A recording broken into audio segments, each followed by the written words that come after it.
Yo soy la vid, dijo Jesús, y vosotros los sarmientos. Este fin de semana he estado ayudando aquí a unos amigos con el tema de las viñas, porque después de varios años de sequía, que ahora vienen lluvias, la verdad es que hay unas que están muy mal. Pero cuando lo estaba haciendo, bueno, lo que se trataba era de podar los sarmientos. Como veis, estos dos habría que podarlos porque están sacando savia, energía a la parra. Y entonces me venían mucho a la cabeza las palabras de Jesús, de mi admirado Jesús, cuando decía: yo soy la vid, y vosotros sois los sarmientos. Y es un verso muy profundo y que da para interpretarlo muchísimo y reflexionar. Y hay que interpretarlo como el Señor Dios es al final quien está podando de alguna manera los sarmientos para que cojan fuerza y crezcan y den unas maravillosas uvas. Por cierto, yo me encanta la cultura del vino, pero no tomo vino desde hace muchísimos años, pero me fascina que eh, toda esta cultura que se ha desarrollado milenaria del vino.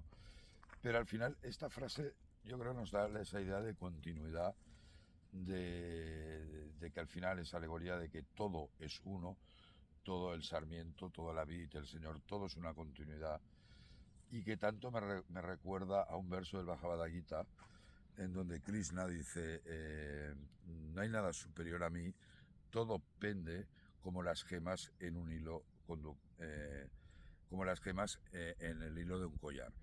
Y Swami Vivekananda lo interpretó en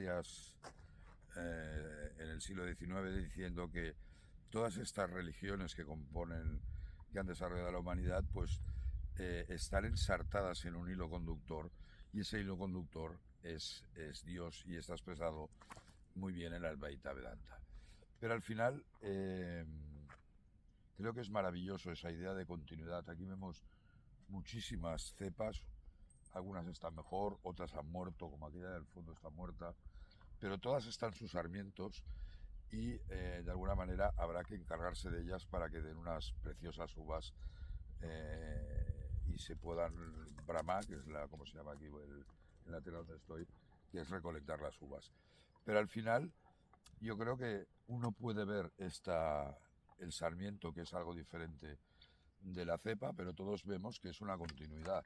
La misma materia orgánica sale desde la tierra, sube por la parra, va por el sarmiento, y al final, aquí por ejemplo se podría ver, en algunos se vería que es donde salen las uvas. Cuando un sarmiento da uvas ya no da más. Y esa es la idea de continuidad. Si yo ese concepto de continuidad de la parra lo extrapolo a la otra parra, yo puedo ver una continuidad en las dos parras. Es una materia orgánica que se manifiesta de diferentes formas.